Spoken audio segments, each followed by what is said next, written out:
అందరికీ నమస్కారం అండి. శ్రీ సాయినాథుని ఏకాదశ సూత్రములు. షిరిడీ ప్రవేశమే సర్వదుఃఖ పరిహారము. ఆర్తులైననేమి, నిరుపేదలైననేమి ద్వారకామయి ప్రవేశం అనరించునే సుఖ సంపదలు పొందగలరు. ఈ భౌతిక దేహానంతరము సైతం నేను అప్రమత్తుడిని. నా భక్తులకు రక్షణము నా సమాధి నుండియే వెలువడును. సమాధి నుండియే నేను సర్వకార్యములు నిర్వహింతును.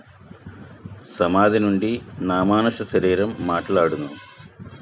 నన్ను ఆశ్రయించే వారిని, నన్ను శరణుజొచ్చిన వారిని నిరంతరము రక్షించుటయే నా కర్తవ్యం. నా యందెవరి దృష్టి కలదో వారి యందే నా యొక్క కటాక్షం కలదు.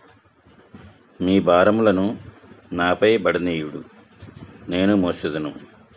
నా సహాయమును గాని సలహాను గాని కోరినచో తక్షణమే అసంగెదను. నా భక్తుల గృహములయందు లేమియనే శబ్దమే పొడచూపదు. ఓం శాంతి శాంతి శాంతి.